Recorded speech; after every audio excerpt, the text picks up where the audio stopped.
नमस्कार बच्चों, मैं तस्लीमा मंसूरी, आपकी बायोलॉजी के मेंटोर। हमने जीव विज्ञान में 2 चैप्टर कर लिया हुआ है और आज हम तीसरा चैप्टर शुरू करने वाले हैं जनन स्वास्थ्य के बारे में। चैप्टर को शुरू करने से पहले आप हमारे वीडियो को लाइक, शेयर एंड सब्सक्राइब ज़रूर करें। तो बच्चों, आज का जो चैप्टर है जनन स्वास्थ्य के बारे में, जनन स्वास्थ्य नाम से पता चल रहा है कि जनन का मतलब क्या है। दूसरे चैप्टर में हमने रिप्रोडक्टिव सिस्टम के बारे में पूरी तरीके से अच्छे से डिटेल में पढ़ रखा है। जनन स्वास्थ्य, जनन का मतलब बेसिकली क्या होता है, आपका रिप्रोडक्टिव सिस्टम या रिप्रोडक्शन से रिलेटेड है। ठीक है, रिप्रोडक्शन। लास्ट क्लास में आपने रिप्रोडक्शन के बारे में बहुत अच्छे से उसके बारे में पढ़ रखा है, मेल रिप्रोडक्टिव सिस्टम के बारे में पढ़ रखा है, फीमेल रिप्रोडक्टिव सिस्टम के बारे में भी पढ़ रखा है। आज हम ध्यान देंगे कि अडल्ट होने के बाद में या प्यूबर्टी का स्टेज गेन करने के बाद में अपना रिप्रोडक्टिव हेल्थ किस तरीके से ध्यान में रखना है और उसका ख्याल किस तरीके से रखना है, ताकि हम विभिन्न तरीके की बीमारियों से और जो भी कॉम्प्लिकेशंस आते हैं, जो समस्याएं उत्पन्न होती हैं, एंड साथ ही साथ में जो एक होता है ना कि जनसंख्या वाली जो बड़ी सी समस्या प्रॉब्लम खड़ी हुई है हमारे सामने, उसके बारे में इस चैप्टर में हम डिस्कस करेंगे। ठीक है, सो रिप्रोडक्शन जो होता है, रिप्रोडक्शन के बारे में हम पहले भी बात कर चुके हैं कि अपने जैसे ही संतति को जन्म देने का जो एक प्रक्रिया होता है उसको हम क्या कहते हैं, रिप्रोडक्शन कहते हैं। ठीक है, अब ये रिप्रोडक्शन जो होता है आपका अपने समान संतति, संतति को जन्म देना, रिप्रोडक्शन कहलाता है। जनन स्वास्थ्य में हमें ये ध्यान रखना है कि हमारा रिप्रोडक्टिव सिस्टम जो होता है, हमारे रिप्रोडक्टिव के पार्ट्स जो होते हैं वो अच्छे तरीके से हेल्दी रहें। जैसे हम अपनी पूरी बॉडी का ख्याल रखते हैं, वैसे ही हमें अपने रिप्रोडक्टिव पार्ट्स को भी अच्छे से उनका ध्यान रखना पड़ता है। स्वास्थ्य का मतलब क्या होता है, देखो, जब कभी हमें खांसी होती है, सर्दी होती है या बुखार होता है या कोई और बीमारी होती है, हम ग्रसित हो जाते हैं, तो हम क्या होते हैं, फिजिकली शारीरिक रूप से हम कमज़ोर महसूस करने लगते हैं।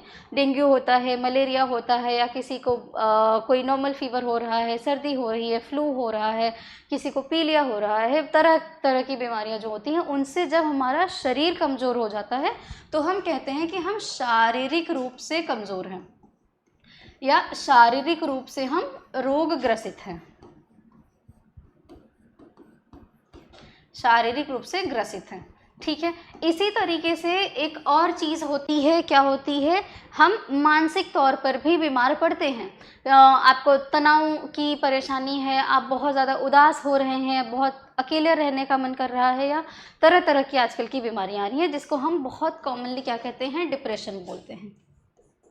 क्या कहते हैं, डिप्रेशन कहते हैं। डिप्रेशन कई तरह की होती हैं, हम कई सारे स्टेजेस होते हैं, कई सारी प्रॉब्लम्स आती हैं, जिनमें कभी कभी हमें अकेले रहने का मन करता है, किसी से बात करने का मन नहीं करता, नॉर्मल रूटीन में हमारा काम करने में मन नहीं लगता है, बहुत सारी चीज़ें होती हैं। तो हम क्या हो रहे हैं, हम मानसिक तौर पर भी बीमार पड़ रहे हैं। कैसे बीमार पड़ रहे हैं हम, मानसिक तौर पर भी बीमार पड़ रहे हैं।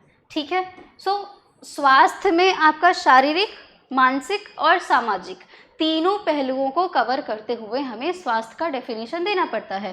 सो स्वास्थ्य का जो डेफिनेशन है, WHO ने आपका स्वास्थ्य का डेफिनेशन क्या दिया हुआ है। WHO क्या होता है, वर्ल्ड हेल्थ ऑर्गेनाइजेशन, जिसको हम कहते हैं विश्व स्वास्थ्य संगठन, हम कहते हैं वर्ल्ड हेल्थ ऑर्गेनाइजेशन।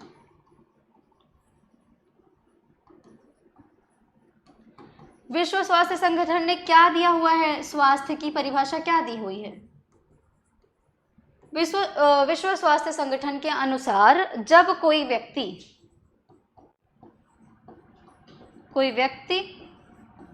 कैसे कैसे, शारीरिक तौर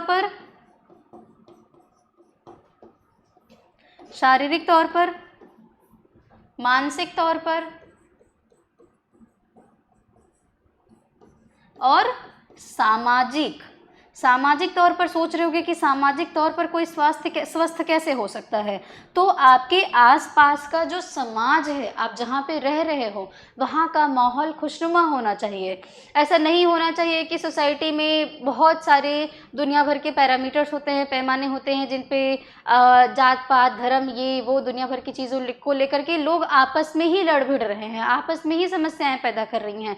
आप जिस एरिया में रह रहे हो, जिस माहौल में रह रहे हो, वहाँ पे लोग हमेशा खुशनुमा ना रह करके एक दूसरे से अच्छे से सामंजस्य बिठा करके ना, ये सारी चीज़ें ना करके एक दूसरे से लड़ाई कर रहे हैं, एक दूसरे को मार काट रहे हैं।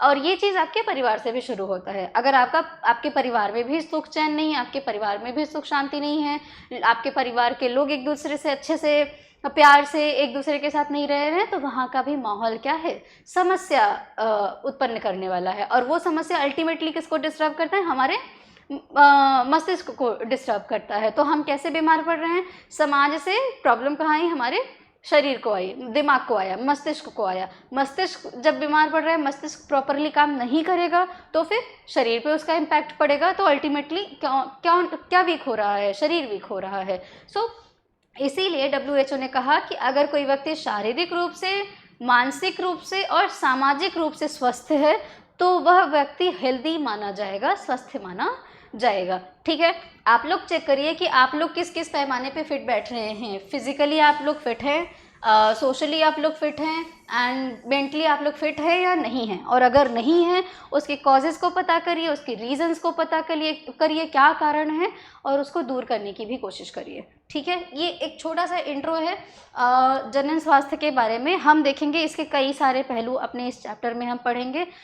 हमारा WHO ने क्या डेफिनेशन दे दिया, उस टॉपिक को हमने डिस्कस कर लिया हुआ है। साथ ही साथ पॉपुलेशन एक बहुत बड़ी समस्या है, जनसंख्या एक बहुत बड़ी समस्या है, उसके बारे में भी हम डिस्कस करेंगे। ठीक है, पॉपुलेशन का क्या क्या कारण हो सकता है, क्यों जनसंख्या इतनी बढ़ रही है, अब जनसंख्या को दूर करने के क्या उपाय हो सकते हैं, और अगर किसी देश की जनसंख्या बढ़ी हुई है तो उसमें वृद्ध, बच्चे और जो आपके वयस्क व्यक्ति हैं, जिसमें महिला और पुरुष दोनों ही शामिल होते हैं, उनमें उनको किस तरीके से हम ह्यूमन रिसोर्स की तरह उनका उपयोग कर सकते हैं। ह्यूमन रिसोर्स का मतलब क्या होता है, मानव संसाधन की तरह कैसे हम उसको उपयोग कर सकते हैं, यानी कि मनुष्य जाति को हम संसाधन बन करके कैसे काम आ सकते हैं, ना कि हम एक लाइबिलिटी, जिसको बोझ कहा जाता है, वैसे बने। अगर कोई बेरोजगार है, कोई हम समाज में, अपने देश में आर्थिक भागीदारी नहीं कर पा रहे हैं, तो हम क्या हैं, अपने देश के लाइबिलिटी हैं, बोझ हैं। अगर हम भागीदारी कर पा रहे हैं, अपने देश को उन्नति की ओर ले जा रहे हैं, तो हम एक मानव संसाधन की तरह काम करेंगे। तो ये आपके कुछ ओवरव्यूज़ हैं जिनको हमने बात किया है। चलिए देखते हैं आज का हमारा पहला टॉपिक क्या है, रिप्रोडक्टिव क्या चीज़ है। अब मैं उसके बारे में आपको पढ़ूंगी, मैंने थोड़ा सा ओवरव्यू देने की कोशिश की है, अब मैं इसके बारे में पढ़ूंगी। सामान्य रूप से जनन स्वास्थ्य का शाब्दिक अर्थ होता है सामान्य कार्य करने वाले स्वस्थ जननांग। ठीक है, आपके रिप्रोडक्टिव पार्ट्स जितने भी हैं वो सही ढंग से, अच्छे से, प्रॉपरली फंक्शन करने चाहिए। WHO के अनुसार जनन स्वास्थ्य का तात्पर्य जनन के समस्त स्वस्थ विषयों के योग से है, जिसमें शारीरिक, भावनात्मक, व्यावहारिक और सामाजिक पहलू भी सम्मिलित होने चाहिए। ठीक है, अतः जिस समाज के सदस्यों के जननांग शारीरिक एवं क्रियात्मक रूप से सामान्य होते हैं, ऐसे समाज को जननात्मक रूप से स्वस्थ समाज माना जाता है। विश्व स्वास्थ्य संगठन, वर्ल्ड हेल्थ ऑर्गेनाइजेशन ने लोगों को स्वास्थ्य के प्रति सजग रहने के लिए प्रतिवर्ष 7 अप्रैल को विश्व स्वास्थ्य दिवस, 7 अप्रैल को क्या मनाया जाता है, विश्व स्वास्थ्य दिवस मनाया जाता है। अब ये विश्व स्वास्थ्य दिवस मनाने की घोषणा WHO ने क्यों करी है, ताकि हमें और आपको अपने हेल्थ के बारे में, अपने फिजिकल हेल्थ के बारे में, मेंटल हेल्थ के बारे में, सोशल हेल्थ के बारे में अवेयर किया जा सके, और हमें खुद भी पता हो कि हम कितने हेल्दी हैं। और इसी के साथ में 11 जुलाई को क्या मनाया जाता है, विश्व जनसंख्या दिवस मनाया जाता है। जनसंख्या दिवस क्यों मनाया जाता है, जनसंख्या क्या और संसाधन का, दोनों का इनडायरेक्ट रिलेशन होता है। कैसे इनडायरेक्ट रिलेशन होता है, एक सेकेंड, इसको थोड़ा सा ये स्लाइड कंप्लीट कर लूँ, फिर मैं समझाती हूँ कि जनसंख्या और रिसोर्सेज का इनडायरेक्ट रिलेशन कैसे होता है। तो क्या माना जा रहा है, संपूर्ण विश्व में जनसंख्या दिवस को मनाया जाता है। ठीक है, भारत ऐसा देश है जिसने सर्वप्रथम संपूर्ण जनन स्वास्थ्य के लक्ष्य को प्राप्त करने के लिए राष्ट्रीय स्तर पर कई सारी योजनाओं और कार्यक्रमों की शुरुआत की थी। सबसे पहले कौन से देश में शुरू हुआ है? तो इंडिया में शुरू हुआ है, भारत में शुरू हुआ है। भारत में इन सभी कार्यक्रमों को सम्मिलित रूप से परिवार नियोजन, फैमिली प्लानिंग के नाम से जाना जाता है। भारत में परिवार नियोजन, फैमिली प्लानिंग की शुरुआत कब हुई? 1951 में हुई, 1951 में हुई। हमारे देश के आज़ाद होने के लगभग 4 साल बाद फैमिली प्लानिंग की शुरुआत हुई थी। इसके बाद भारतवर्ष में जनन स्वास्थ्य हेतु एक व्यापक कार्यक्रम की शुरुआत 1997 में हुई, जिसे जनन एवं शिशु स्वास्थ्य कार्यक्रम, reproductive and child health care programme की शुरुआत की गई थी। यह कार्यक्रम मानव में प्रजनन स्वास्थ्य, शिशु देखभाल तथा जनन नियंत्रण को सुविधा एवं प्रोत्साहन प्रदान करने के लिए इसकी शुरुआत की गई। भारतवर्ष में जनन स्वास्थ्य के लिए अनेक कार्यक्रम चल रहे हैं, जिसमें से आपका सगर्भता, प्रेगनेंसी, प्रसव, इन सारी चीज़ों के लिए सुविधाएं, इंस्टीट्यूशनल डिलीवरी आजकल हो रही है। आपने अपने आसपास देखा होगा कि जो प्रेग्नेंट मदर होती है, प्रेग्नेंट फीमेल होती है, उसको पहले, काफ़ी पहले, अभी आज से अगर 10 से 15 साल पीछे जाया जाए तो भी अक्सर क्या होता था, हमारे यहाँ पे घर पर ही डिलीवरी करा दी जाती थी, प्रसव करा दिया जाता था, जिसमें बहुत सारे कॉम्प्लिकेशंस आते थे क्योंकि हम उतने एक्सपर्ट्स नहीं हैं। ठीक है, तो अब ये जो है 15 सालों में मैं कहूँगी रैपिडली ये चेंज आया। इंस्टीट्यूशनल डिलीवरी में बहुत ज़्यादा वृद्धि हुई। अपने आसपास के जो प्राथमिक चिकित्सालय होते हैं वहाँ पर फीमेल को ले जाया जाता है आशा ANM के द्वारा, और वो लोग क्या करती हैं, एक्सपर्ट्स की हेल्थ में बच्चे को डिलीवर कराया जाता है, ताकि बच्चा और माँ दोनों ही क्या हो, स्वस्थ हों, हेल्दी हों, ना बच्चे को किसी तरीके की कोई प्रॉब्लम आए, ना ही मदर को किसी तरीके की कोई भी प्रॉब्लम आए। ठीक है, हम डिस्कस करेंगे कि आपका शिशु मृत्यु दर क्या होता है, मातृ मृत्यु दर क्या होता है, उन सब चीज़ों के बारे में एक एक करके मैं आऊँगी। ठीक है, अब इसमें दो वर्ड्स पर मैं थोड़ा सा आपका फोकस बढ़ाना चाहूँगी। एक है सगर्भता, एक है प्रसव। ठीक है, प्रेगनेंसी एंड पार्चुरेशन के बारे में मैं पहले भी बता चुकी हूँ। जब कोई महिला, क्या हुआ है, इम्प्लांटेशन के बाद में, इम्प्लांटेशन कौन से आपका दिन होता है, जाइगोट बनने के 7वें दिन क्या होता है, यूट्रस में आपका एम्ब्रियो इम्प्लांट हो जाता है। ठीक है, उस दिन से लेकर के डिलीवरी के पहले पहले तक कहा जाता है कि कोई फीमेल क्या है, वो प्रेग्नेंट है। ठीक है, एंड अब प्रेग्नेंट है तो उसकी सही तरीके से डिलीवरी भी करानी चाहिए, प्रसव भी उसका कराना चाहिए। अब इन सारी चीज़ों में कोई प्रॉब्लम ना आए, फीमेल एंड बच्चे को किसी भी तरीके की कोई समस्या ना आए, ना बच्चे की मौत हो, ना ही फीमेल की मौत हो, तो उस चीज़ को दूर करने के लिए, उस चीज़ को कम करने के लिए गवर्नमेंट ने क्या करा, सरकार ने कई सारी सुविधाएं प्रदान की है, जिसमें से हमारे प्राथमिक चिकित्सालयों में डिलीवरी कराया जाता है। ठीक है, साथ ही साथ यौन संचारित रोगों का निदान किया जाए।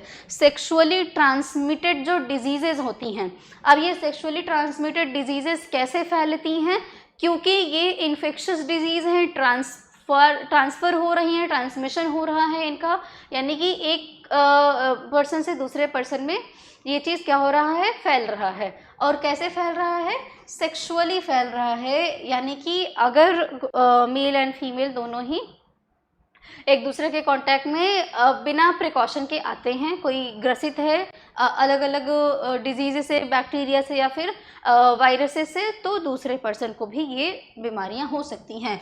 इसके बारे में लोगों को जागरूक करने के लिए भी गवर्नमेंट ने reproductive health and child care program को चलाया। ठीक है, साथ ही साथ गर्भ निरोधक का उपभोग करने के लिए, गर्भ निरोधक क्या होती हैं, आपकी कॉन्ट्रासेप्टिव डिवाइसेस होती हैं, जिनसे क्या किया जाता है, जो गर्भ है, यानी जो कोई फीमेल प्रेग्नेंट हो गई है, तो उसके पहले या उसके कुछ टाइम तक, ऑलमोस्ट 2 महीने तक बच्चे को क्या करा जा सके, मतलब प्रेग्नेंट ना होया जाए, प्रेग्नेंट ना होने के लिए ये कुछ उपाय किए जाते हैं, जिनको गर्भ निरोधक उपाय बोला जाता है।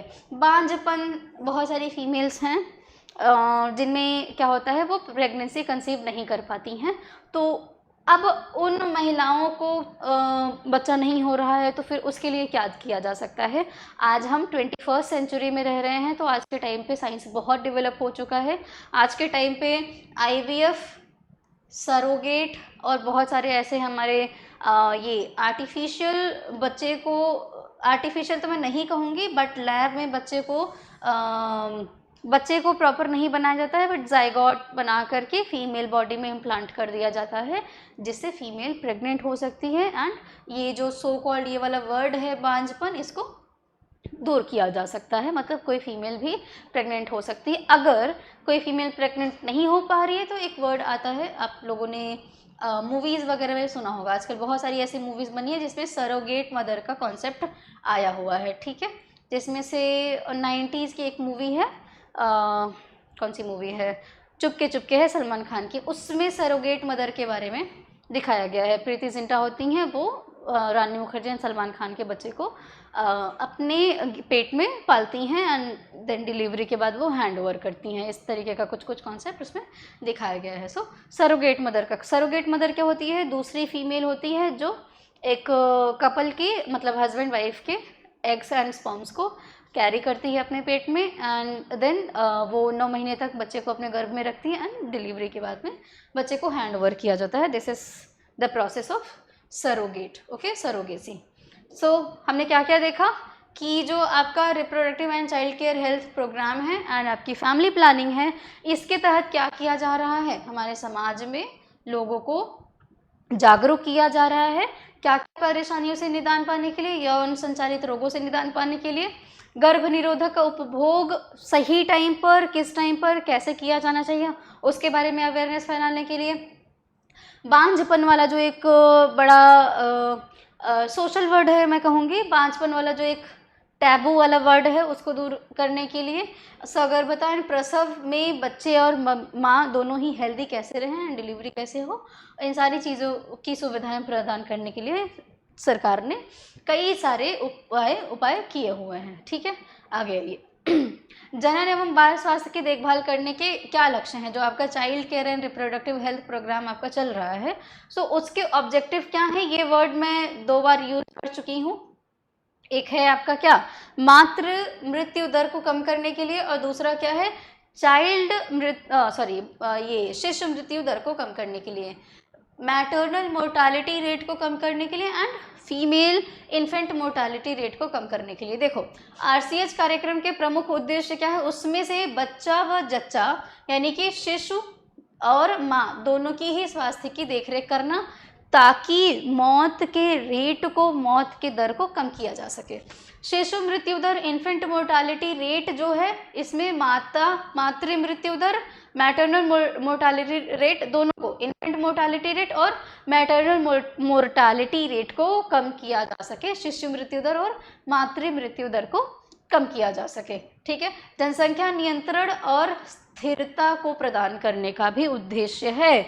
जनसंख्या नियंत्रण कैसे होगा, अगर हमें पता होगा अलग अलग तरीके का कि भाई आप किस टाइम पे फीमेल को बहुत सारी चीज़ों के बारे में अवेयर किया जाएगा कि उसका रिप्रोडक्टिव हेल्थ कैसा होना चाहिए, फिजिकली फिट वो कब रहती है, कब बच्चे को कंसीव कर सकती है, या फिर अगर फिजिकली फिट नहीं है बच्चे को कंसीव करेगी तो क्या क्या कॉम्प्लिकेशंस हो सकती हैं। अगर उसको उस चीज़ के बारे में, उन सारी चीज़ों के बारे में अवेयर किया जाएगा, शिक्षित किया जाएगा उसको, तो धीरे धीरे क्या होगा, जो हमारी जनसंख्या बढ़ने की जो समस्या है वो भी क्या होगी, कम हो जाएगी। क्यों कम हो जाएगी, आगे डिस्कस करेंगे कि जनसंख्या बढ़ने में एक मेजर कॉज होता है हमारा सामाजिक पैमाना और हमारा ये मेंटल स्टेटस जो होता है हमारे समाज में बहुत ज़्यादा चलता है, और ये बहुत पुराने से चला आ रहा है कि मोस्टली लोगों को अपने वंश को चलाने के लिए बेटों की आवश्यकता होती है। जेंडर वर्ड है ये, जेंडर स्पेसिफिक वर्ड जो होता है मेल और फीमेल वाला, इसमें क्या होता है कि मोस्टली हमारी सोसाइटी में हमारे आपके जैसे लोग ही क्या प्रेफर करते हैं कि भाई बॉय बेबी होना चाहिए, लड़का होना चाहिए, लड़की को कम तवज्जो दी जाती है, लड़की को कम प्रेफर किया जाता है। तो जनसंख्या को बढ़ाने में ये भी मेजर रोल प्ले करता है, बहुत अहम भूमिका निभाता है। कई सारे एग्जाम्पल्स आपने देखे होंगे कि एक बेटे को पाने के लिए कई सारे बच्चों को जन्म दे दिया जाता है, किसी के 6 किसी के 7 बच्चे पैदा हो जाते हैं। तो वो किस में अल्टीमेटली रोल मतलब वो योगदान दे रहे हैं, जनसंख्या को बढ़ाने में योगदान दे रहे हैं। ठीक है, आइए जनन स्वास्थ्य संबंधी समस्याएं क्या हैं। जनन स्वास्थ्य संबंधी समस्याओं को जानने से पहले मैं आपको ये 2 शब्द जो हैं, शिशु मृत्यु दर और मातृ मृत्यु दर, इसके बारे में मैं समझाना चाहूँगी आपको। देखिए, जो हमारा जन्म से लेकर के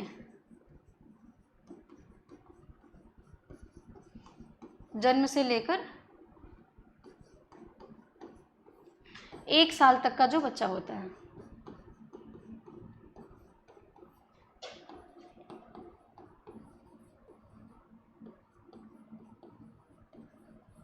एक साल तक के बच्चे की जो मृत्यु होती है उसको हम कहते हैं शिशु मृत्यु दर। शिशु मृत्यु।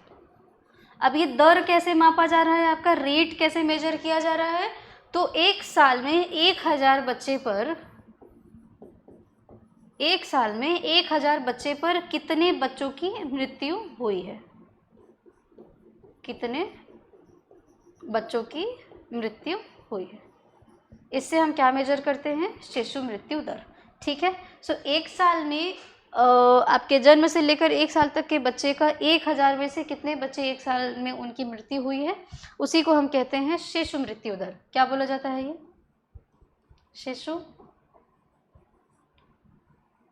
मृत्यु दर।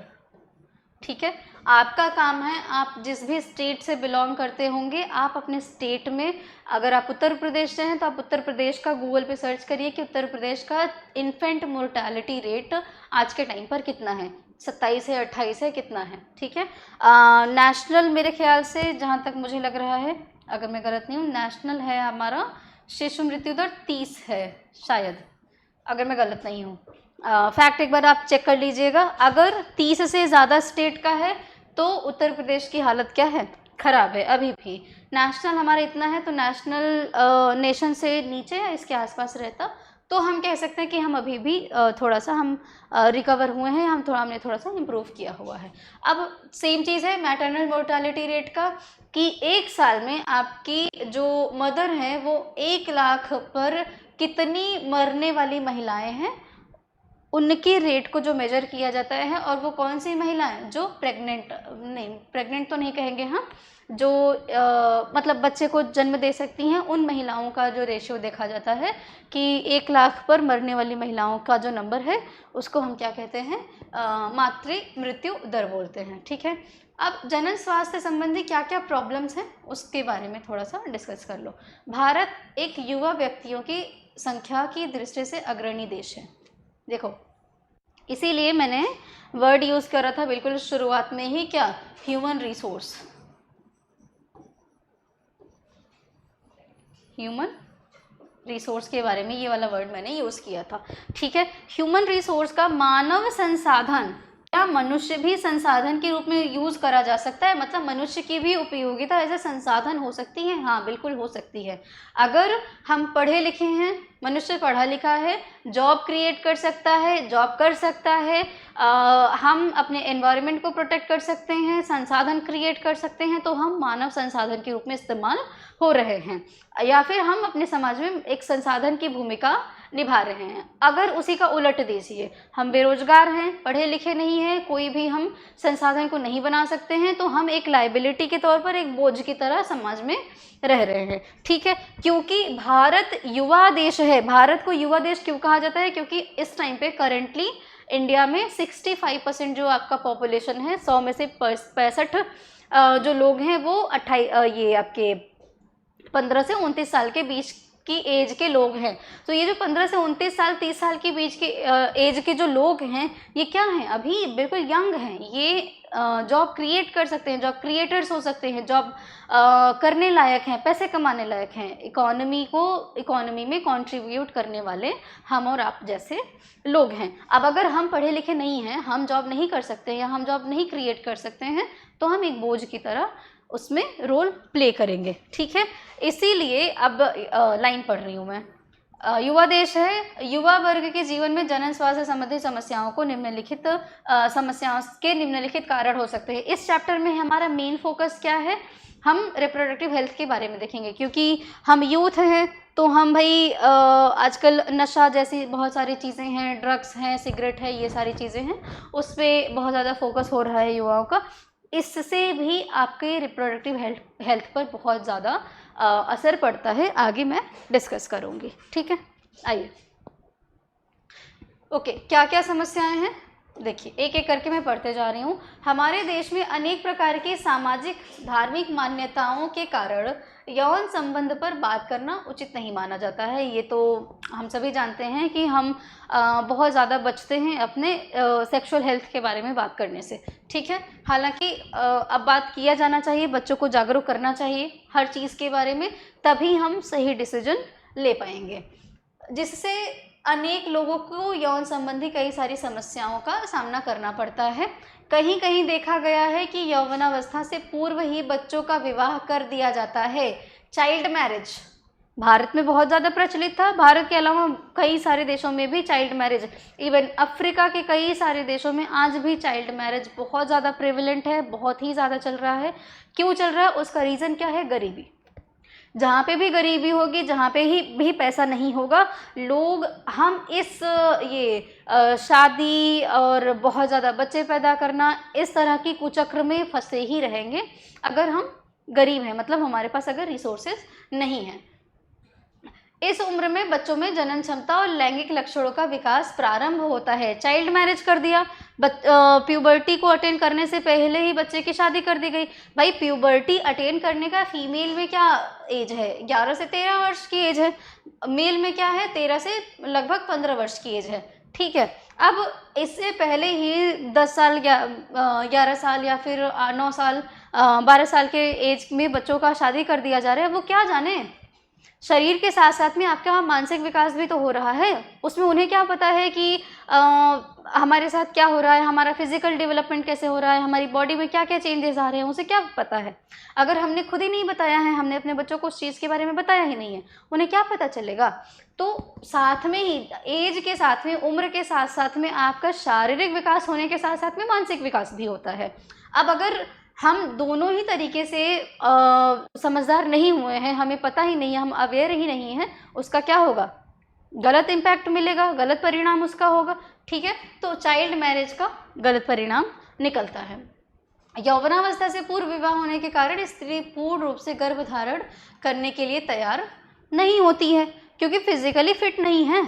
जब फिजिकली फिट नहीं है और क्या किया, उसकी शादी कर दी गई। लेट्स से कि यौवना आरंभ हो चुका है, 13 साल की एज है किसी बच्ची की, और कोई लड़का है लेट्स से कि 16 साल या 17 साल का है, दोनों की शादी करा दी गई। दोनों ही मेंटली एंड फिजिकली फिट नहीं है, दोनों ही अडल्ट नहीं हुए हैं, उनकी शादी करा दी गई। शादी करा दी गई है एंड वो क्या हो गए हैं, फीमेल प्रेग्नेंट हो गई है। अब वो जो बच्ची है 13-14 साल की जो बच्ची है वो प्रेग्नेंट हो गई है, उसका शरीर खुद ही उस चीज़ को बोझ उठाने के लिए तैयार नहीं है, तो क्या होगा, उसका इम्पैक्ट शरीर पर पड़ेगा, बच्चे और मदर दोनों के लिए ही समस्या उत्पन्न होगी। इस तरीके से लोगों की जान का खतरा अर्ली मैरिज में क्या होता है, बना रहता है। यौवनावस्था से पूर्व विवाह होने से शरीर का विकास रुक जाता है।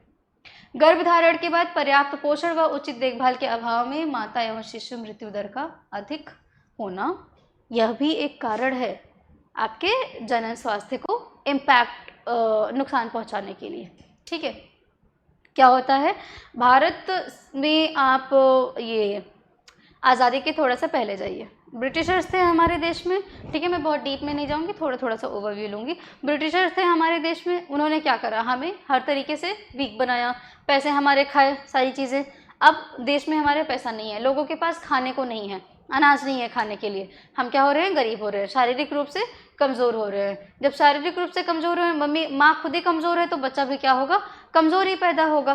क्यों कमज़ोर हो रहा है, क्योंकि उसको पर्याप्त पोषण नहीं मिल पा रहा है, उसको जितना एक बैलेंस डाइट चाहिए होता है प्रेग्नेंट मदर को, वो चीज़ें नहीं मिल पा रही हैं, तो बच्चा और उसकी मदर दोनों ही क्या है, कमज़ोर है। अब अगर बच्चा कमज़ोर है, मदर कमज़ोर है, तो वो बच्चा आगे चल कर के बहुत सारी अनेक तरीके की रोगों से क्या होगा, ग्रसित होगा।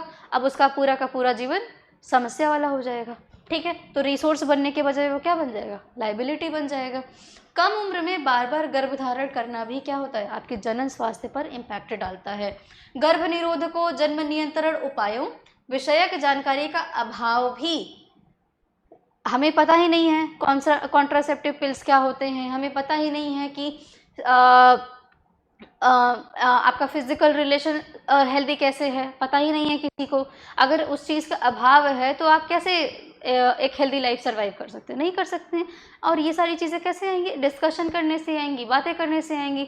जब समाज में अवेयरनेस फैलाया जाएगा, जागरूक किया जाएगा, लोगों को रिप्रोडक्टिव हेल्थ के बारे में बताया जाएगा। जब बताया जाएगा, मैं आपको इस चैप्टर के माध्यम से आपको समझा रही हूँ, आप अपने दोस्तों को या अपने घर में समझाएंगे लोगों को, तो धीरे धीरे जैसे जैसे जानकारियाँ स्प्रेड होंगी वैसे वैसे लोग जागरूक होंगे तो उनका शरीर, उनके शरीर के साथ साथ में उनके साथ में जो इंसान रह रहा है उसका भी सुधरेगा। तो धीरे धीरे पूरे समाज का स्वास्थ्य सही होगा। जब समाज का स्वास्थ्य सही होगा तो समाज में जो मानव संसाधन आ रहा है वो भी स्वस्थ रहेंगे और समाज भी स्वस्थ रहेगा। ठीक है, शिक्षा एवं जागरूकता के अभाव में जननांगों की अस्वच्छता और अस्वच्छता से कई सारे यौन संचारित रोग भी क्या होते हैं, यौन जनित रोग पैदा होते हैं। ठीक है, तो अपने शरीर का साफ सफाई बहुत ही इम्पॉर्टेंट है और इस चीज़ के बारे में बात करना भी बहुत इम्पॉर्टेंट होता है। आगे आइए। जनन स्वास्थ्य की समस्याएं तो हमने देख ली, डिस्कस कर लिया हमने। अब इस स्वास्थ्य से संबंधित जितनी भी परेशानियां हैं उसको दूर करने के लिए क्या क्या भाई कौन कौन रोल प्ले कर सकता है। देखो, सारी जिम्मेदारी सरकार की नहीं होती है। ठीक है, अगर आपके दिमाग में ये चल रहा है कि सारा काम सरकार करेगी, सबसे ज़्यादा आप यहीं पे गलत है। आपकी भी रिस्पॉन्सिबिलिटी है, आप खुद भी वो रिस्पॉन्सिबिलिटी पूरा करिए। आप शुरुआत अपने आप से करिए। सबसे पहले आप खुद को हेल्दी रखिए, एक अच्छा सा डाइट लीजिए, संतुलित आहार लीजिए। संतुलित आहार लेने से आपका शरीर स्वस्थ रहेगा।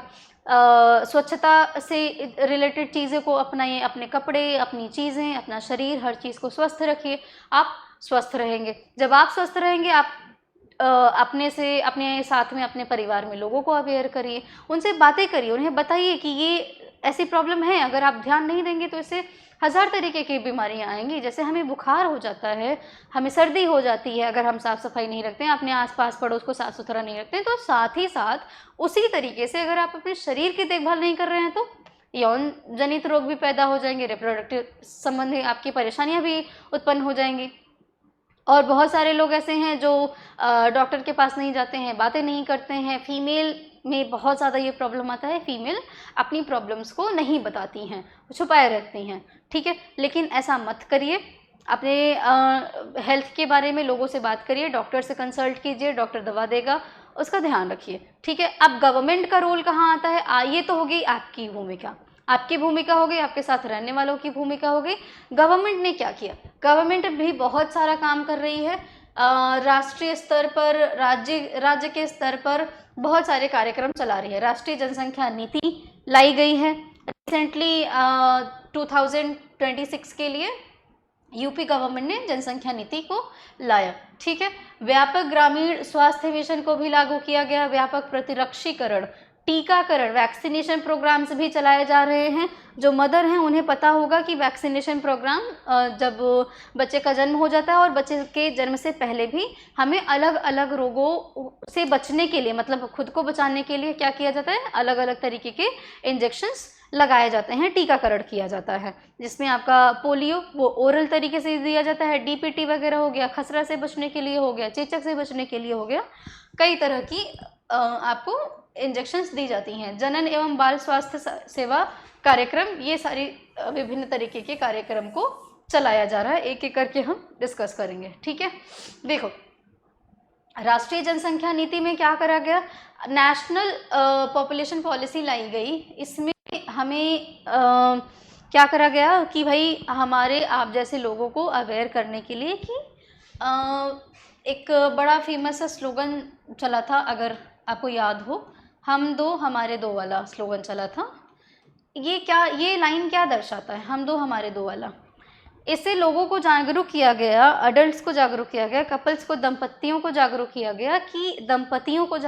गया कि अगर मतलब दो जो कपल्स हैं उनका जो बच्चे हों, भाई 2 से ज़्यादा बच्चे ना हो। क्यों 2 से ज़्यादा बच्चे ना हो? क्योंकि जनसंख्या में वृद्धि बहुत तेज़ी से हो रही है। इसलिए आपका हम दो हमारे दो वाला स्लोगन बहुत चल रहा था। अब भी एक स्लोगन चल रहा है, अब तो और भी ज़्यादा, उससे भी ड्रास्टिक चेंज आया गया, उससे भी कम किया गया है। हम दो हमारे एक वाला स्लोगन गवर्नमेंट चलाने की कोशिश कर रही है, सरकार चलाने की कोशिश कर रही है कि अगर कोई दंपति हैं, उनके एक ही बच्चे हैं, तो गवर्नमेंट उस पर बहुत सारा इंसेंटिव भी दे रही है। जनसंख्या को कम करने के लिए बहुत सारे प्रमोशंस भी करती है। किसी का एक बच्चा है तो सरकारी नौकरियों में कुछ कुछ सुविधाएं देना, उन्हें कुछ कुछ बेनिफिट्स प्रोवाइड कराना, ये सारी चीज़ें कर रही है ताकि लोग कम बच्चे को पैदा करने के लिए मोटिवेट हो सके। ठीक है। व्यापक ग्रामीण स्वास्थ्य मिशन क्या चलाया जा रहा है, क्यों चलाया, क्या ज़रूरत पड़ी ग्रामीण स्वास्थ्य मिशन चलाने की? गांवों में स्वास्थ्य मिशन को चलाने की क्या ज़रूरत पड़ी? शहरों में तो लोग थोड़े से अवेयर भी होते हैं, शहरों में लोगों को पता होता है, लेकिन गांवों में समस्या बड़ी दिक्कत होती है। गांवों में हम अपने पुराने रीति रिवाजों में इतना जकड़े रहते हैं कि हम खुल करके बातचीत नहीं करते हैं। इसीलिए अवेयरनेस फैलाने की ज़रूरत होती है। आशा के द्वारा, एएनएम के द्वारा और बहुत सारे कर्मचारी के द्वारा, लोगों के द्वारा क्या किया जाता है, उन्हें स्वास्थ्य के बारे में, रिप्रोडक्टिव हेल्थ के बारे में, सामाजिक हेल्थ के बारे में, साफ सफाई के बारे में जागरूक किया जाता है और हमारी फीमेल्स को भी जागरूक करा जाता है। फीमेल्स को जागरूक करना is the most important thing. ठीक है, महिलाओं को जागरूक करना बहुत ज़्यादा ज़रूरी है, क्योंकि अगर एक महिला जागरूक है, एक महिला पढ़ी लिखी, एक महिला स्वस्थ है और शिक्षित है, तो उसका पूरा का पूरा परिवार हेल्दी एंड हैप्पी रहेगा। ठीक है। प्रतिरक्षी टीकाकरण कार्यक्रम के बारे में मैंने बताया। इंद्रधनुष नाम से एक आपका टीकाकरण प्रोग्राम चलता है, आज भी चल रहा है। इंद्रधनुष 4.0 वाला चरण चल रहा है, चौथा चरण चल रहा है। इस इंद्रधनुष कार्यक्रम के तहत 7 रोगों को क्या करा गया है, शामिल किया गया है। ठीक है। अब इस इंद्रधनुष में सिर्फ बच्चे को ही नहीं, मदर को भी वैक्सीनेट करा जाता है ताकि बच्चा और मदर दोनों ही क्या हों, स्वस्थ रहें। साथ ही साथ गवर्नमेंट और क्या कार्यक्रम चला रही है, मातृ वंदना कार्यक्रम चला रही है। इंस्टीट्यूशनल डिलीवरी की बात की थी मैंने, उसमें क्या कर रही है गवर्नमेंट, उसमें जब ये सरकारी जो आपका ये प्राथमिक चिकित्सालय होता है उसमें अगर प्रसव हो रहा है तो सरकार अपनी तरफ से लैक्टेटिंग मदर जो होती है, जो जिसने अभी अभी बच्चे को जन्म दिया है, उसको 5 से 6 हज़ार रुपये उसको देती है ताकि ये उसका पोषण हो सके, स्वस्थ हो सके और बच्चा भी हेल्दी रह सके। ठीक है। इस तरीके के कई सारे कार्यक्रम चलाए जा रहे हैं, आप अपने प्राथमिक चिकित्सालयों में इन सारी चीज़ों के बारे में पता कर सकते हैं। जनन एवं बाल स्वास्थ्य कार्यक्रम जो मैंने अभी आपको डिस्कस किया। ठीक है। परिवार नियोजन कार्यक्रम के बारे में थोड़ा सा हम डिस्कस कर लेते हैं। 1951 में परिवार नियोजन कार्यक्रम चलाया गया था। इसके तहत क्या किया गया, जन स्वास्थ्य के लक्ष्यों की प्राप्ति हेतु यह सर्वप्रथम एक बड़ा प्रयास था। इन कार्यक्रमों का पिछले दशकों में समय समय पर मूल्यांकन भी किया गया। 1997 में भारत देश में जनन स्वास्थ्य हेतु एक व्यापक कार्यक्रम, जिसमें आपका क्या था, जनन एवं शिशु स्वास्थ्य कार्यक्रम, reproductive and child health care program को चलाया गया था। इसका प्रतीक क्या है, उल्टा लाल त्रिकोण, ये वाला, ये जो त्रिकोण है इसका ये सिंबल होता था। यह कार्यक्रम समाज में प्रजनन स्वास्थ्य, शिशु की देखभाल, जनन नियंत्रण के लिए जागरूकता, सुविधा एवं प्रोत्साहन प्रदान करना है। अर्थात परिवार नियोजन का एकमात्र उद्देश्य क्या है, जनसंख्या नियंत्रण।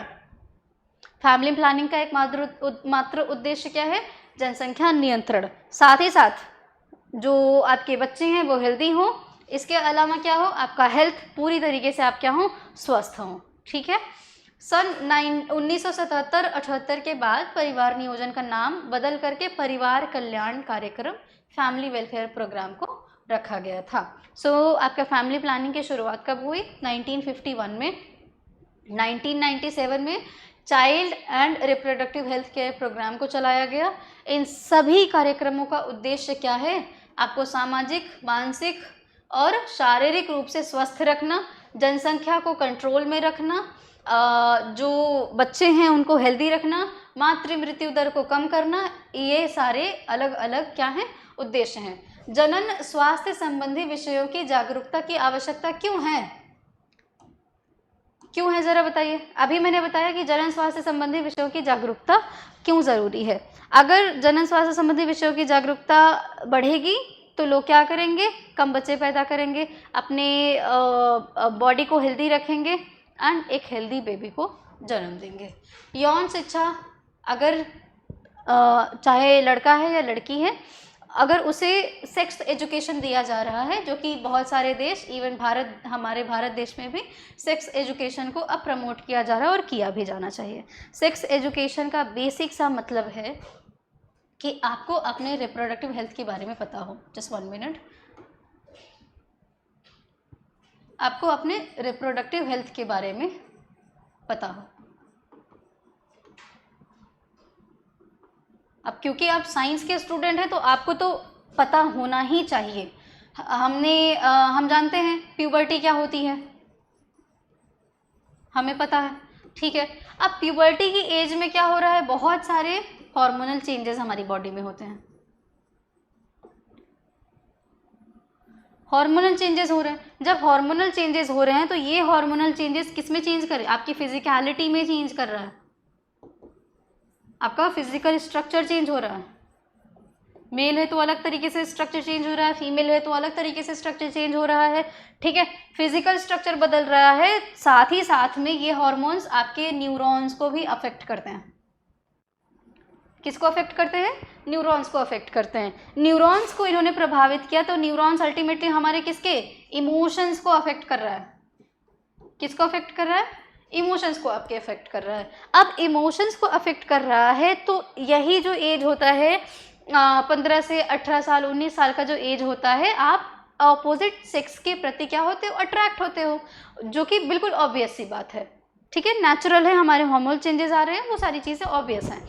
तो जब आप वहाँ पे अट्रैक्ट हो रहे हो, अब इसका जो असर है सोशली एंड सोसाइटी का एक बहुत बड़ा इम्पैक्ट इस पर पड़ता है, ठीक है। तो अब आप क्या हुए, अट्रैक्ट हुए। अब अगर आपको अपने हेल्थ के बारे में अवेयर नहीं है, आपको जागरूक नहीं है, मतलब आपको समझ नहीं है कि आपके लिए किस टाइम पर कौन सा डिसीजन ठीक होना चाहिए, ठीक है ना। आपने क्या करा, भावनाओं में बह गए और मतलब जो भी है आपने इमोशंस में आकर के ये आगे जितना भी कदम है वो बढ़ा लिया। अब क्या होगा, लेट्स से कि गलती से कोई लड़की है 16-17 साल की, गलती से क्या हो गई, प्रेग्नेंट हो गई। अब क्या होगा, अभी फिजिकली वो बिल्कुल फिट नहीं है, बच्चे को कैरी कर नहीं सकती है, बच्चे को अच्छे से पाल नहीं सकती है, और जो बच्चे हैं, जो लड़का है वो भी 17-18 साल का है, अब लेट्स से कि 19-20 साल का है, पढ़ने लिखने की एज है। तो उस टाइम पे हमारा एक गलत डिसीजन क्या करता है, आपकी पूरी की पूरी लाइफ को ख़राब कर देता है। इसीलिए सेक्स एजुकेशन इम्पॉर्टेंट होता है। स्कूल्स में हम क्या कर रहे हैं, सेक्स एजुकेशन आपके अपराध को भी कम करने के लिए ज़रूरी होता है। अपराध कैसे बढ़ रहा है आजकल, हम बिल्कुल भी डिनाई नहीं कर सकते हैं कि 15-16 साल के बच्चे ड्रग्स के शिकार हो रहे हैं, शराब के शिकार हो रहे हैं, नशे के शिकार हो रहे हैं, इन सारी चीज़ों का लत लग रहा है। नॉट ओनली बॉयज़, गर्ल्स भी इन सारी चीज़ों में शामिल हैं, ठीक है ना। तो अब भाई अगर आपको स्कूल्स में इन सभी चीज़ों के एडवर्स इफ़ेक्ट के बारे में नहीं बताया जाएगा तो बच्चे कहाँ से जागरूक होंगे, कहाँ से उनको पता चलेगा। As a teacher, being a teacher, मेरी रिस्पॉन्सिबिलिटी है कि मैं बच्चे को समझाऊं कि ये काम आपके लिए गलत है। अगर आपने इस चीज़ का सेवन किया, आपने किसी दवा का सेवन कर लिया, आपने किसी मादक पदार्थ का सेवन कर लिया, तो वो आपके अल्टीमेटली आपके न्यूरॉन्स को इफेक्ट करेगा। न्यूरॉन्स को उसने इफेक्ट करा तो आपकी बॉडी क्या होगी, क्योंकि हमारा ब्रेन हमारी बॉडी को कंट्रोल कर रहा है, न्यूरॉन से अफेक्टेड है, तो हमारे दिमाग में चीज़ें सही गलत क्या है, कौन सा काम कब करना चाहिए, उसका हमें आइडिया ही नहीं है। तो हम क्या करेंगे, गलत गलत काम करेंगे, उल्टा सीधा काम करेंगे, और वो क्या करेगा, आपके लाइफ को, नॉर्मल लाइफ को क्या करेगा, इफेक्ट करेगा, अफेक्ट करेगा बहुत ज़्यादा। चलो, क्राइम को कैसे बढ़ा रहा है, देखो आजकल सोशल मीडिया का ज़माना है, जिसे कोई भी अछूता नहीं है। डिजिटल इंडिया है, डिजिटल एरा है, मैं बोलूँगी इसको डिजिटल एरा के है। इसी वजह से मैं भी आपसे ऑनलाइन कनेक्ट हो पा रही हूँ। मैं कहीं और बैठी हुई हूँ, लेकिन आप सब मुझे देख सकते हैं और मेरी बातों को सुन सकते हैं, ठीक है। तो अब इस टाइम पे जबकि सारी चीज़ें आपके फ़ोन में अवेलेबल हैं, सब कुछ अवेलेबल है, हर एक चीज़ अवेलेबल है, तो अच्छी चीज़ें भी अवेलेबल हैं, ख़राब चीज़ें भी अवेलेबल हैं। अब हम एक बच्चे हैं, लेट्स से कि 17-18 साल की आपकी एज है, 17-18 साल की आपकी एज है। आप फ़ोन में जो चीज़ें आ रही हैं, हम क्या कर रहे हैं, उसको बस चलाते जा रहे हैं, चलाते जा रहे हैं, चलाते जा रहे हैं। I will use a word here, pornography.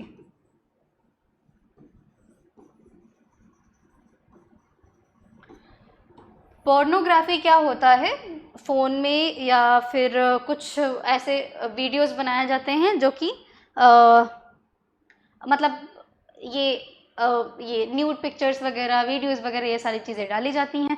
अब कोई बच्चा, किसी बच्चे के हाथ में, क्लास 9th का बच्चा है, क्लास 10th का बच्चा है या 11th-12th का बच्चा है, उसके हाथ में अगर ये फ़ोन है तो वो उस चीज़ को देखना चाहिए, नहीं देखना चाहिए, उसको आइडिया नहीं है। एंड ये जो एज रहता है बच्चों का, ये उसमें क्या करते हैं, वो बिल्कुल भावावेश में बहते रहते हैं, देख रहे हैं। गलती किसी बच्चे की नहीं होती है, ये कोई क्राइम नहीं करता है, लेकिन कैसे ये सारी चीज़ें क्राइम करने के लिए हमें इन्फ्लुएंस कर रही हैं। पोर्नोग्राफी है, साथ में ही वीडियो गेम्स आजकल बहुत सारे हैं। इन वीडियो गेम्स के ज़रिए क्या हो रहा है, आप एक दूसरे से कनेक्ट हो पा रहे हैं, एक दूसरे से बातचीत कर पा रहे हैं, एक दूसरे से फ्रेंडशिप हो रही है। अब फ़ोन में उस साइड कौन सा बंदा बैठा हुआ है, कौन बैठा हुआ है, आपको नहीं पता है, लेकिन हमें लग रहा है कि भाई ये तो हमारे दोस्त हैं, हम कंटिन्यूसली उससे बात कर रहे हैं। आप अपने पर्सनल डिटेल्स शेयर करते हो, अपने बारे में बताते हो, बाद में क्या करता है वो इंसान, आपका मिसयूज़ करता है। आपको क्या करेगा, आपको digital sexual rape, not sexual rape, I would say digital rape,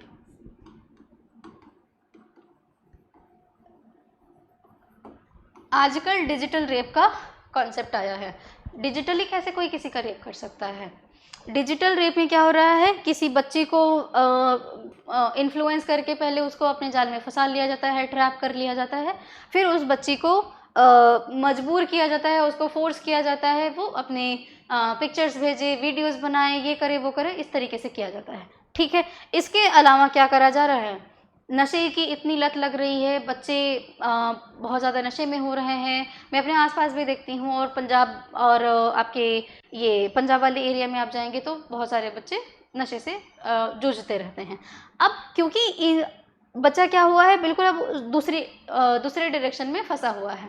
इसमें क्या होगा, नशे की हालत में आपके न्यूरॉन्स पर अफेक्ट करा, आपने ये चीज़ देख ली, ठीक है, आपने ये देखा, आपके दिमाग में तो वही चीज़ें बार बार क्या हो रही हैं, घूम रही हैं। अब क्या करेगा वो इंसान, वो किसी ना किसी चीज़ को ढूंढेगा, कोई ना कोई उसके दिमाग में चलता रहता है।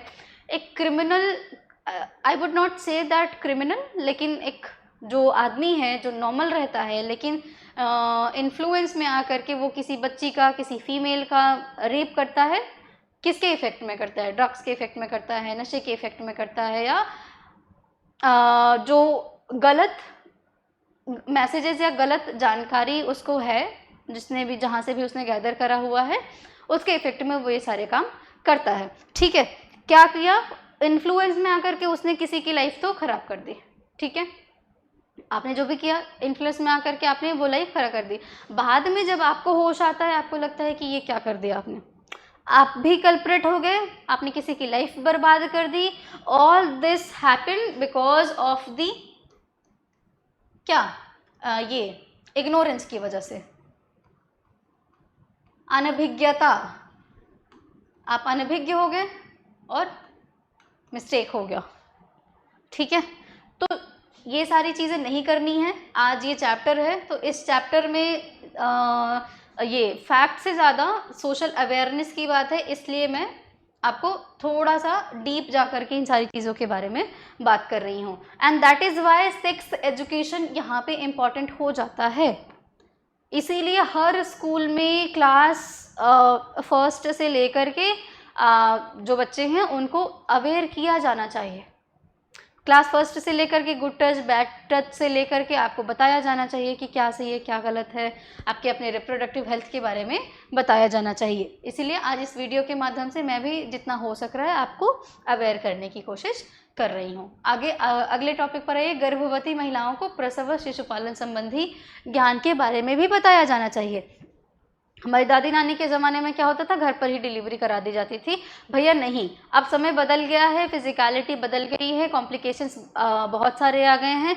पहले की फीमेल होता था मतलब वो चीज़ें नॉर्मल हो जाया करती थी, लेकिन आज बहुत सारे, हमारा खान पीन बदल गया है, हमारा ये रहने सहने का तरीका बदल गया है। हम पूरी तरफ से हम बिल्कुल भी हेल्दी एनवायरनमेंट में नहीं रहते हैं, हम एकदम एक अनहेल्दी एनवायरनमेंट में रहते हैं। हमारे खाने से लेकर के पीने तक की चीज़ों में केमिकल्स भरे पड़े हैं। आप कितना भी उसको अवॉइड कर लीजिए, वो अल्टीमेटली हमारी बॉडी में जा रहा है, हमारी बॉडी को अफेक्ट कर रहा है। अब बॉडी को अफेक्ट कर रहा है तो कॉम्प्लिकेशंस आएंगी ही आएंगी। इसीलिए घर पर बिना जानकारी के किसी भी चीज़ को करना वो बिल्कुल भी सेफ़ नहीं होगा। तो बेहतर है कि आप किसी डॉक्टर से हमेशा कंसल्ट करते रहिए, अवेयरनेस को गेन करते रहिए, साफ़ सफाई का ध्यान देते रहिए, ज़रूरत की चीज़ों को अपनाते रहिए।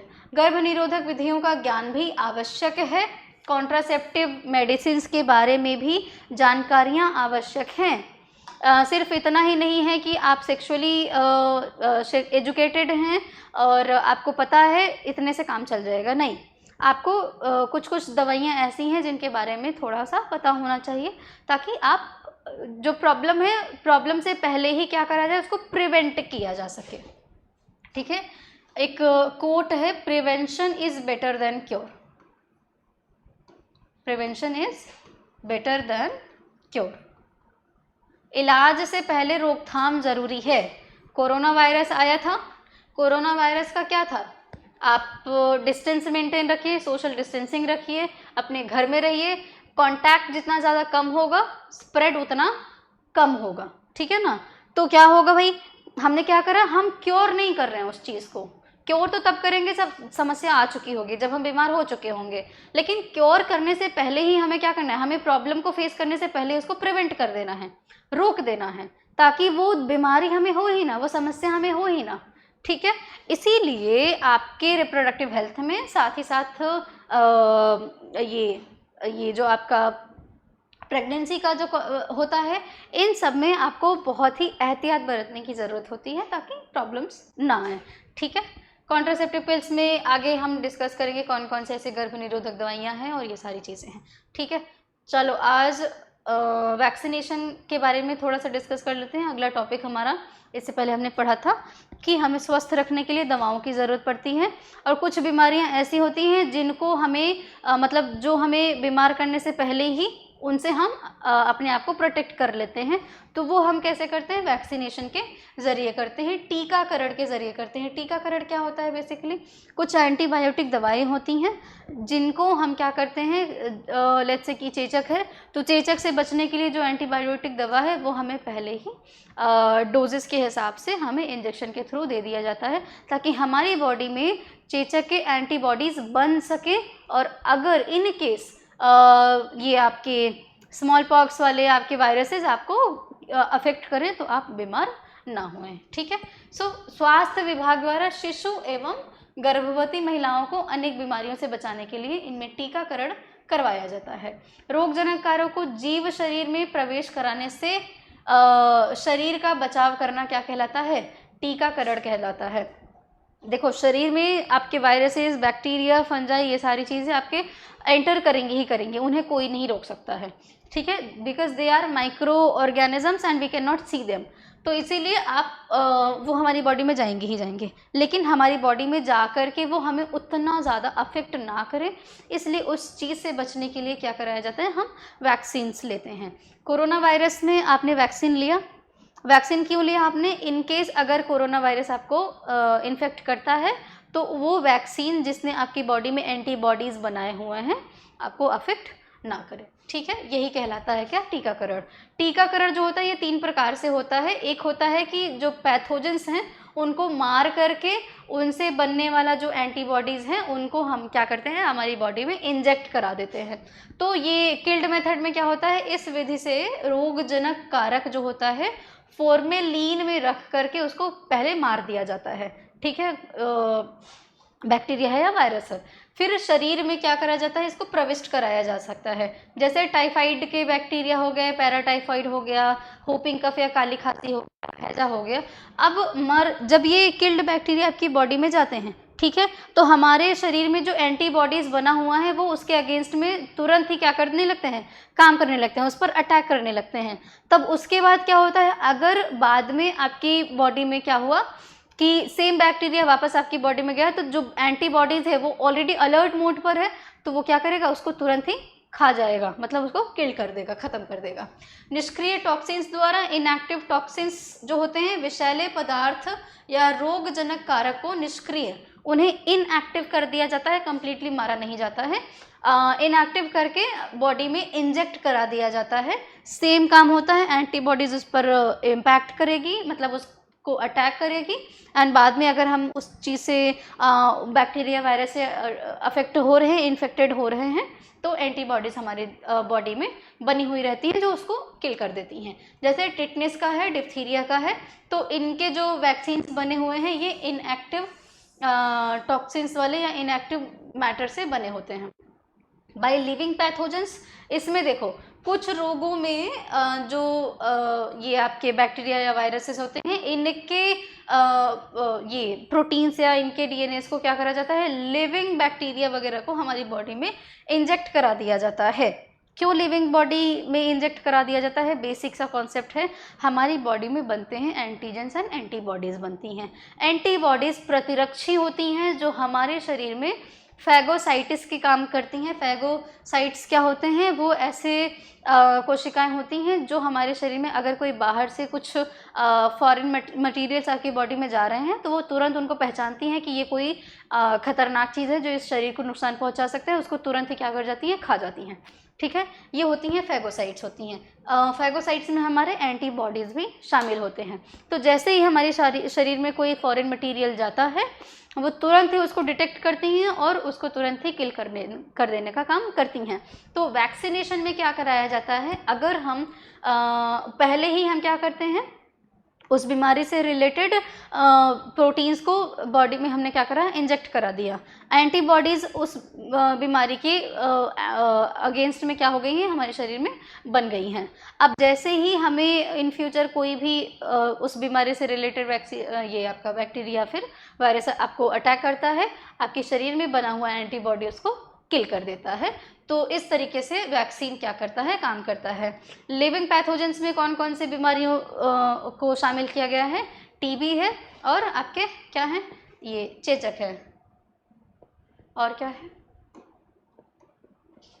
सरकार द्वारा जनन एवं बाल स्वास्थ्य देखभाल कार्यक्रम की रणनीतियाँ, सरकार ने माता और बच्चों को स्वस्थ रखने के लिए, उन्हें जागरूक करने के लिए क्या क्या तरीके अपनाए हुए हैं, इसके बारे में मैं डिस्कस कर देती हूँ। मैं अब रीड मैं करूँगी क्योंकि मैं ऑलरेडी बहुत सारी चीज़ें डिस्कस कर चुकी हूँ। अनेक सरकारी व गैर सरकारी संगठन मुद्रित प्रचार सामग्री जैसे पैम्फलेट्स हो गए, न्यूज़पेपर्स हो गए, इनमें ये आपके विज्ञापन वगैरह देना, एडवर्टीजमेंट वगैरह देना, दृश्य शब्द विजुअल ऑडियो माध्यमों से यानी टीवी वगैरह के माध्यमों से जागरूक करना लोगों को। वर्तमान में सोशल मीडिया ने भी प्रचार को आसान बना दिया है।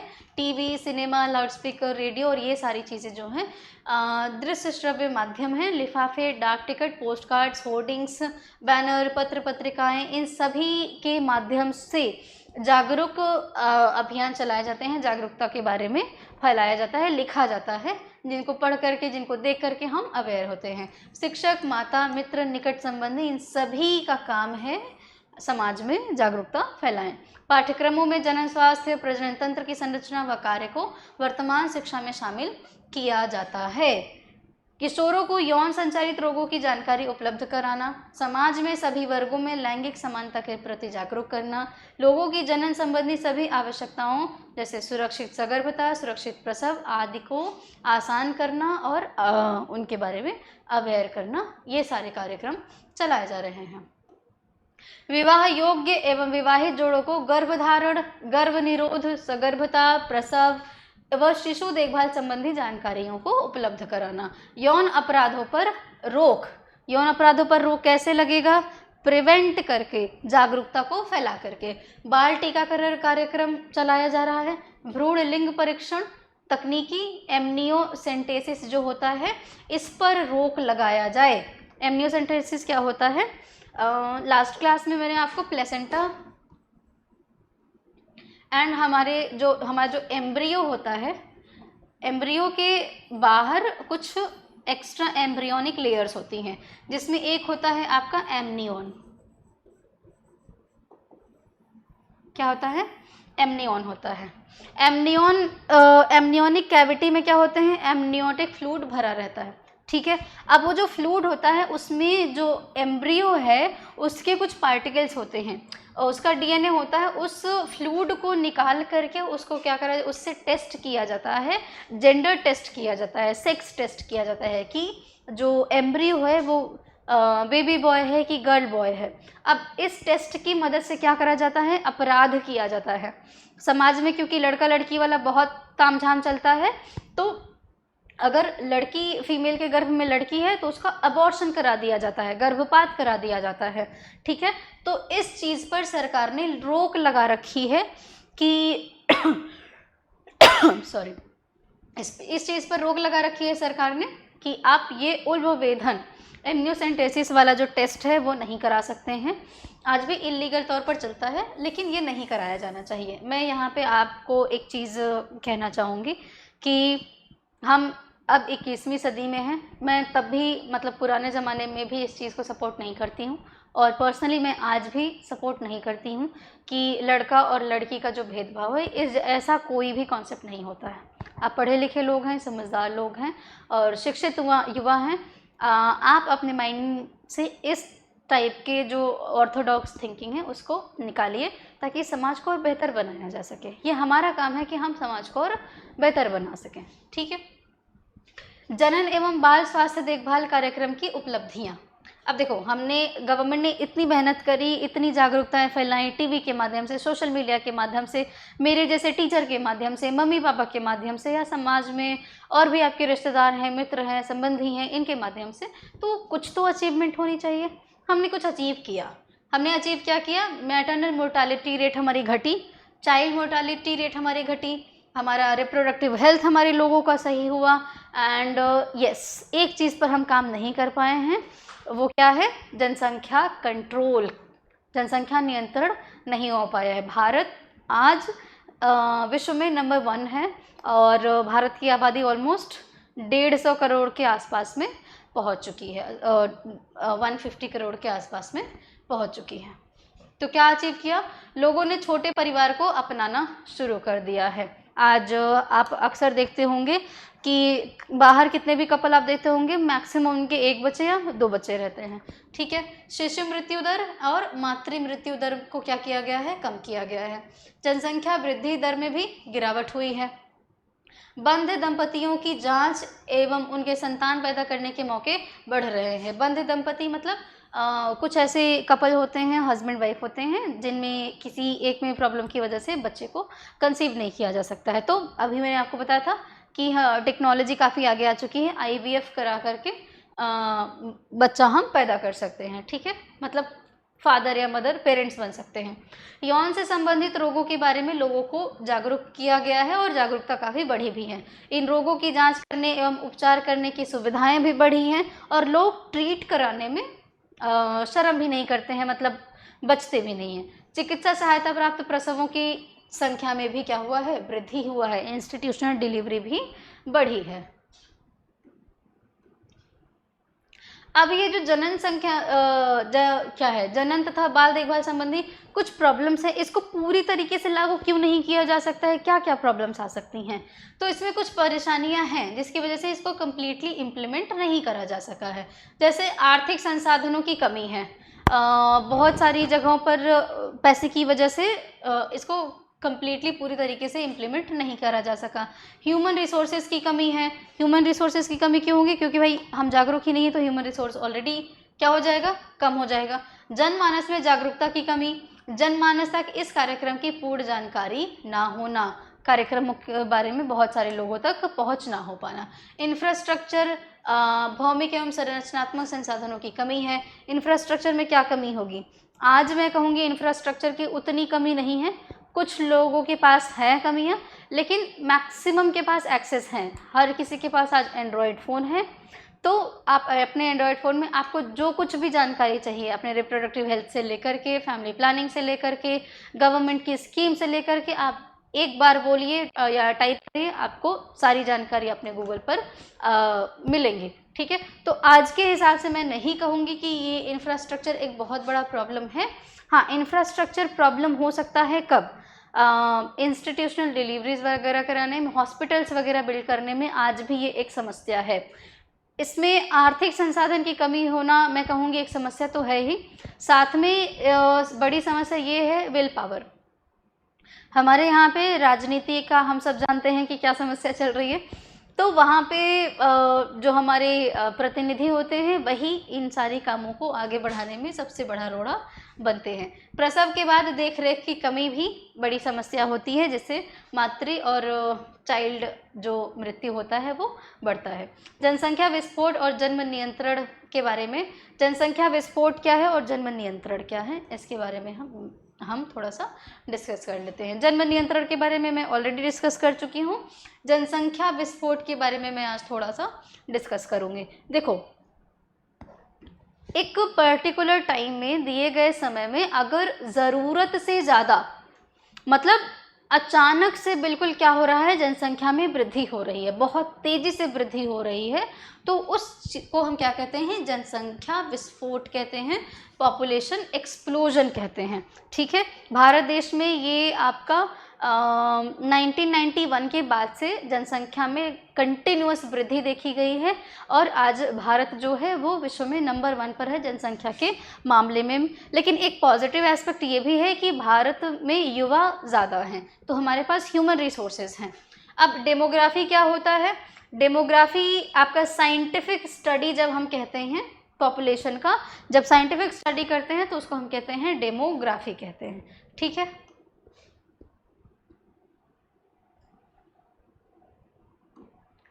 ओके।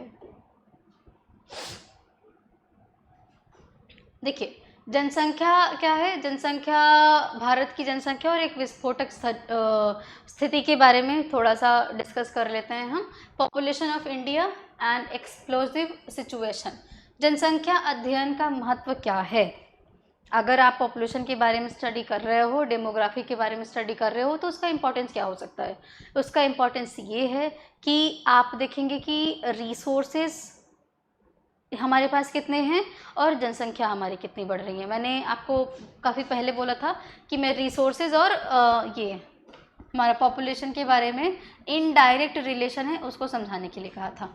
देखो, रिसोर्सेज में आपके पास क्या है?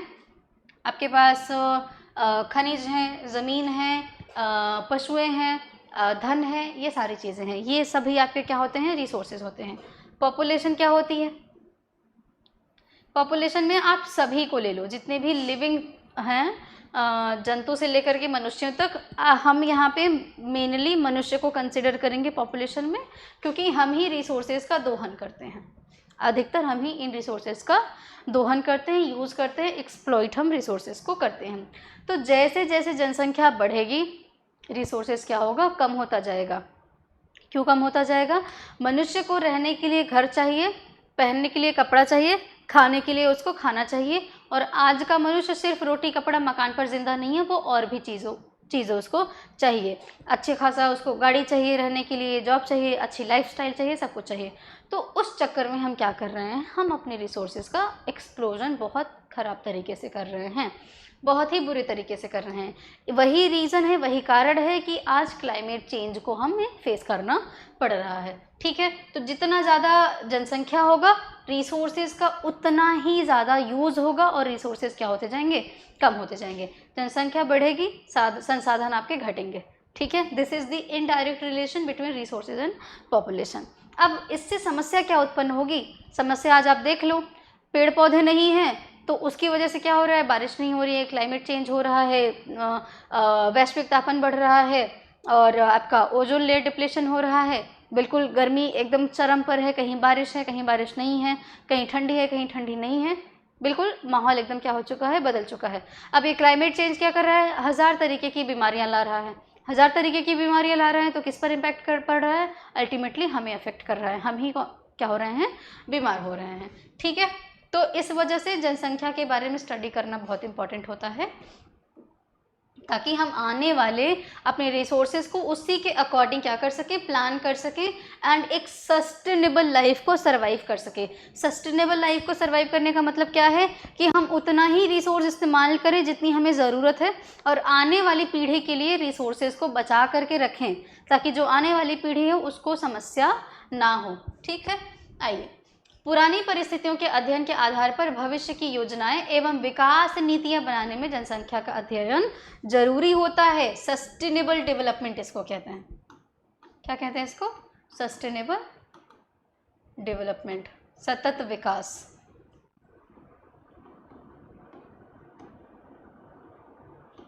जनसंख्या अध्ययन जनजाति विश्लेषण एवं विकास क्या है, public policy analysis and development की अपरिहार्य अंग है।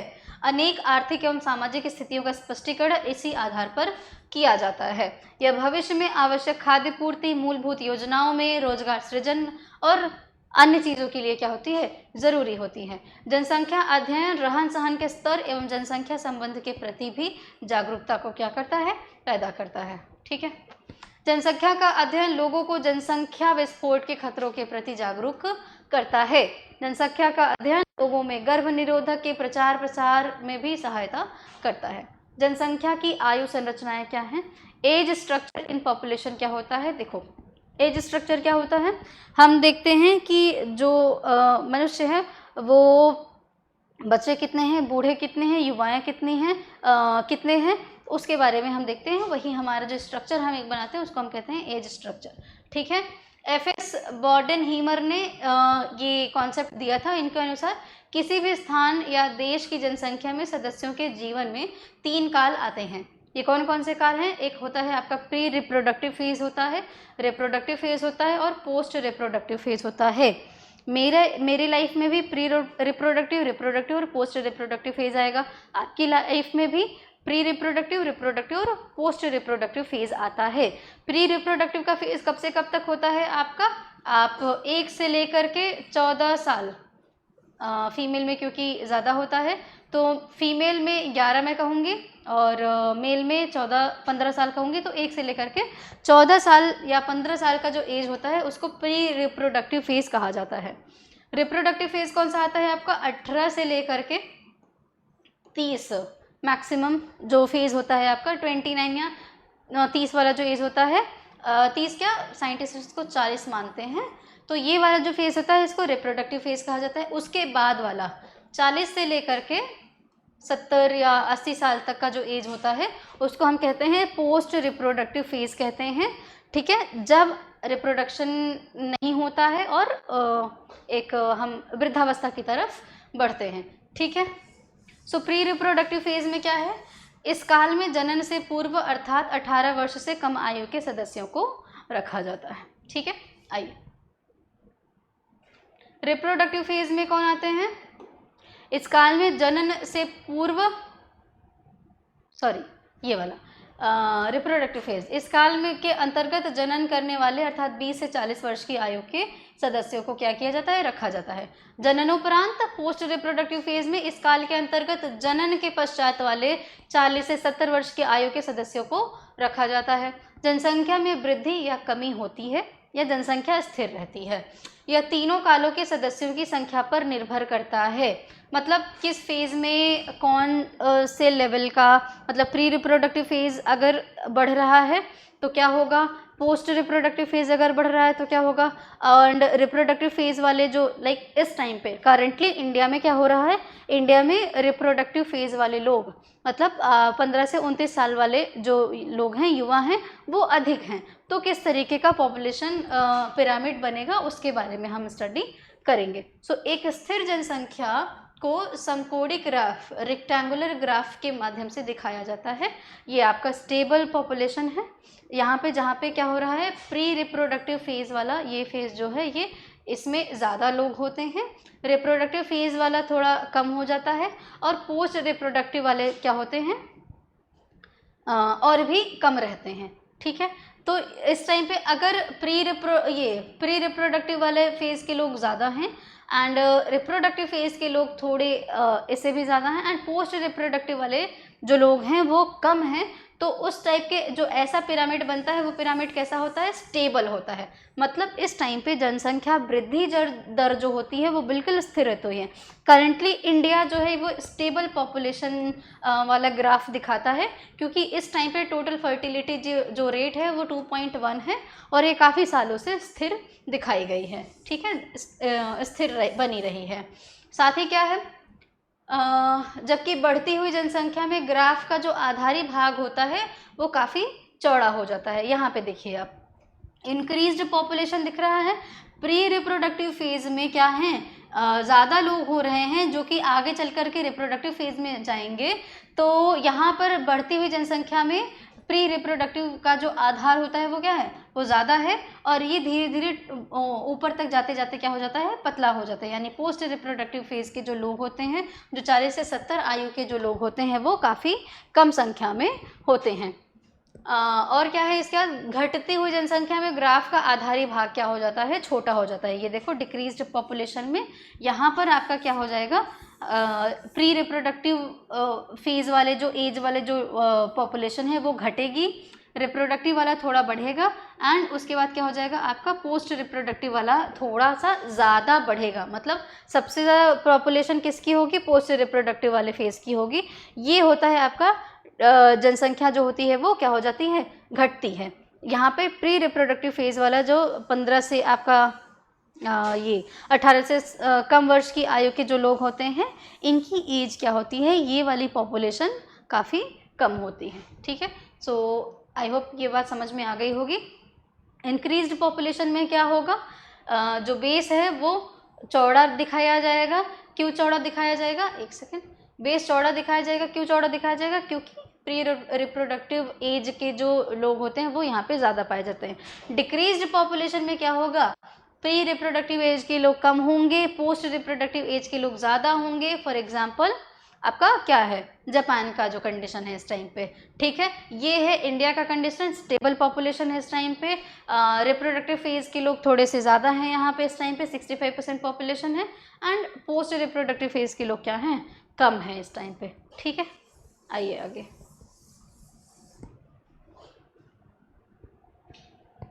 भारत की जनसंख्या का एक थोड़ा सा कंपैरिजन देख लेते हैं हम। मैं आपको यहाँ से कंपेयर कराऊंगी। ये 1951 में आबादी कितनी थी, 36 करोड़ के आसपास में आबादी थी। जनसंख्या डेंसिटी, जनसंख्या घनत्व कितना था, 117 लोग 1 किलोमीटर स्क्वायर की एरिया में रहते थे और फीमेल का रेशियो कितना था, 946 रेशियो था 1000 पुरुषों पर। अब आ जाइए डायरेक्टली 2001 का देख लीजिए। 2001 में 102 करोड़ 103 करोड़ के आसपास में पॉपुलेशन थी।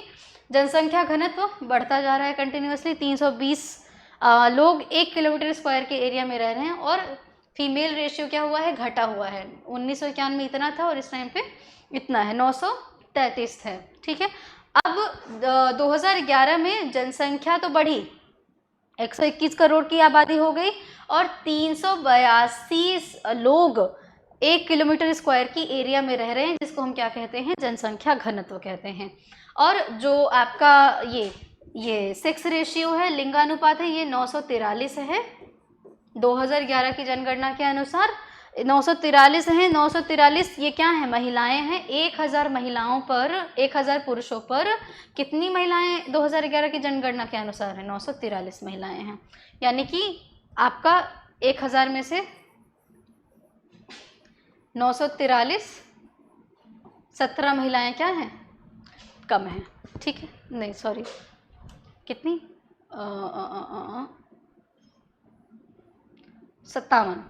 57 महिलाएं क्या हैं, कम हैं।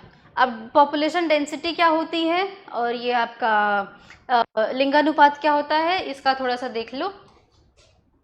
1 किलोमीटर स्क्वायर के एरिया में जितने लोग रहते हैं उसको हम कहते हैं यहाँ पे जितनी जनसंख्या निवास करती है उसको हम कहते हैं जनसंख्या घनत्व कहते हैं, जनसंख्या घनत्व। और लिंगानुपात क्या होता है? 1000 पुरुषों पर जितनी महिलाएं हैं उसको कहा जाता है लिंगानुपात कहा जाता है। शिशु लिंगानुपात में क्या होगा? 1000 जो ये आपका मेल बच्चा होता है उस पर मतलब पाई जाने वाली फीमेल जो बच्चे की अनुपात होगी उसको हम कहेंगे शिशु लिंगानुपात कहेंगे।